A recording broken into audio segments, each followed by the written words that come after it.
Hey everybody, Mr. Thompson here with another ancient board game that you can easily check out and try at home.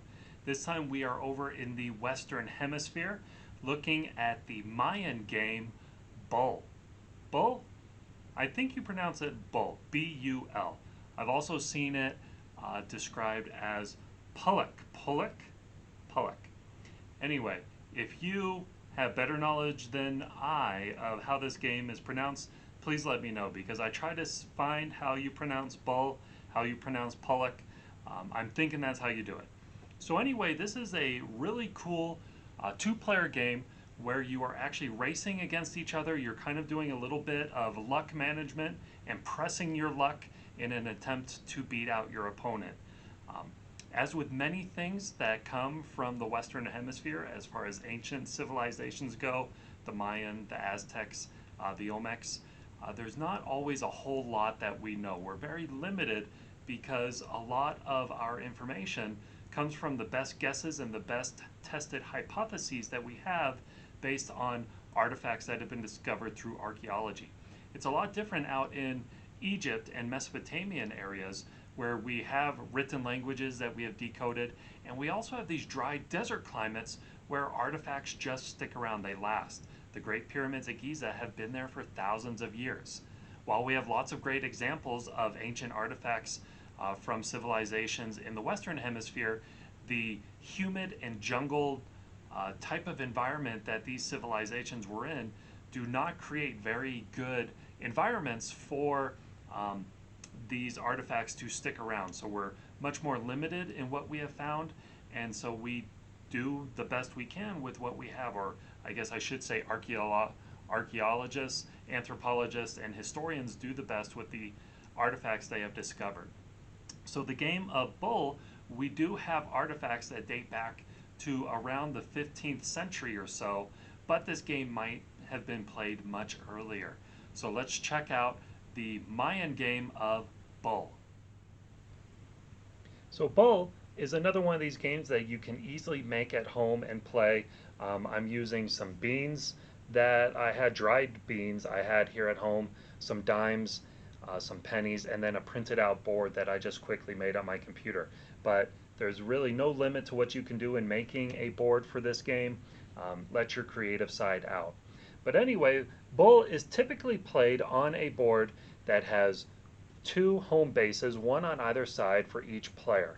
Each player is given 5 tokens that are unique to them. So in other words, each side should have tokens that look different from the other side.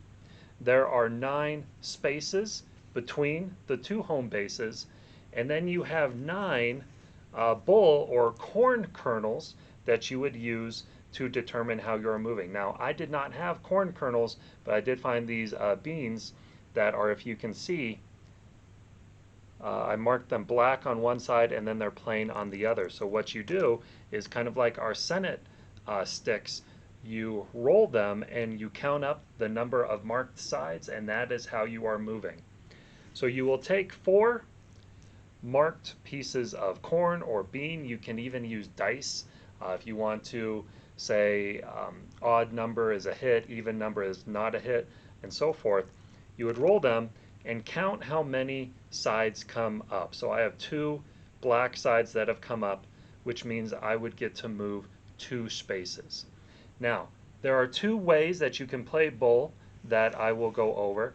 The first way, kind of the basic way that has been described, is that you are always moving your pieces forward. So the dimes would be moving forward this way, the pennies would be moving forward this way.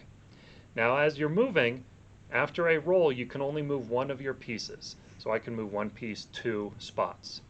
You can never move your piece and land on the same spot as another one of your pieces, but if you move and you land on an opponent, you put your piece on top and you have captured them, and you continue moving forward, but now you move this captured piece and they don't get to move themselves at all. You control them.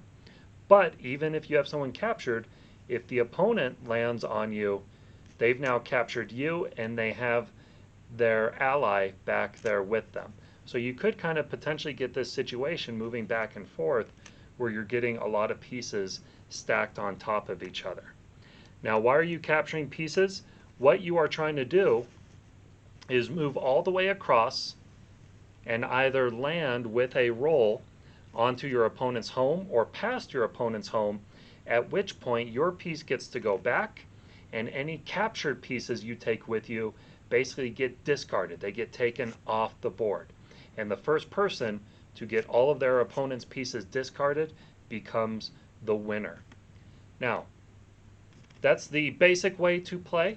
There is another variation of this that says whenever you capture a piece, instead of moving forward, you now move back to your own home. And once you reach your home or get off the board, you sacrifice that piece and yours gets back in play.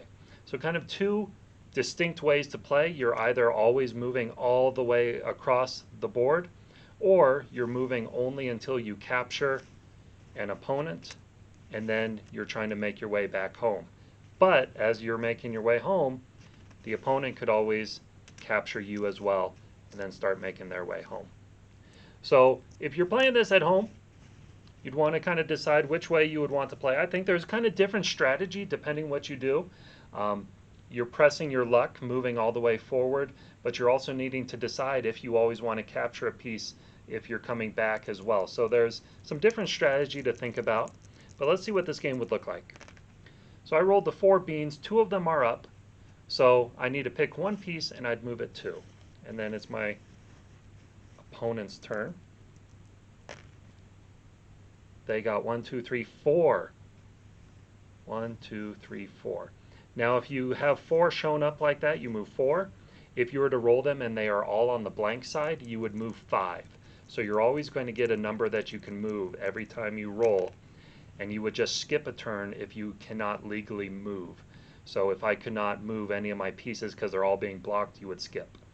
But I rolled a 1, so here's where the strategy comes in. Do I put a piece into the board, thus risking it being captured, or do I keep moving this piece forward, putting it now closer to my opponent? So you need to kind of think about what moves are more risky than others. So rolled a 2. So again, do I move right next to this guy? Or I think I'm going to put another one in play. Rolled a 2. So I can't move. I could move one of these pieces too. I think I'll do that. My guys are a little worried getting too close to each other. Rolled a 1. Let's move that one up 1.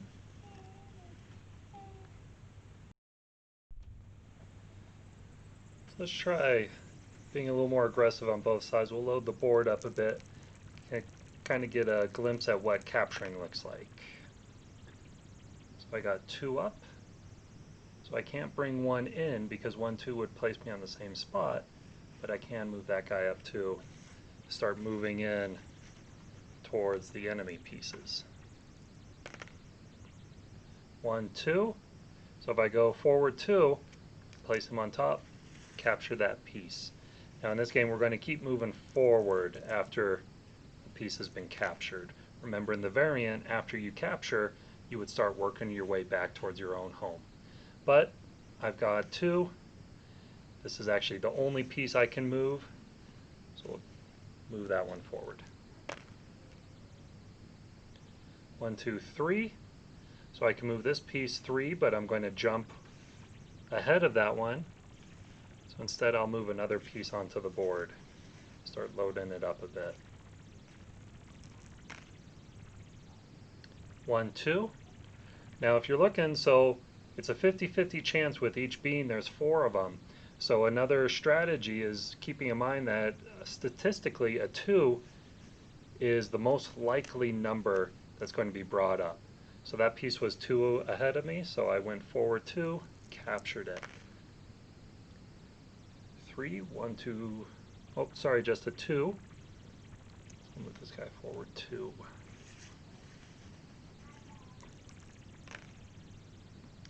3, 1, 2, 3. 1, 2, 3. I can capture this piece, so now he is in control and he'd be moving forward towards the opposite way. 1, 2, 3. 1, 2, 3.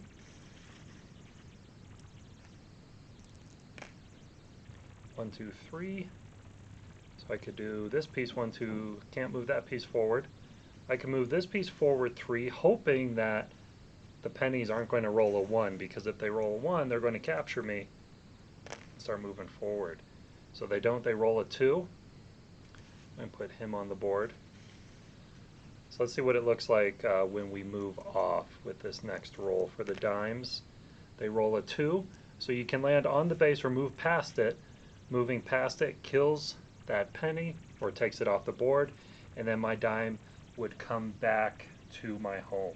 So you would go back and forth like this until one player has gotten all of their opponent pieces off of the board completely, and they would be the winner. And that is how you play bull. So there you go. A fun, quick, and easy ancient board game that you can try at home.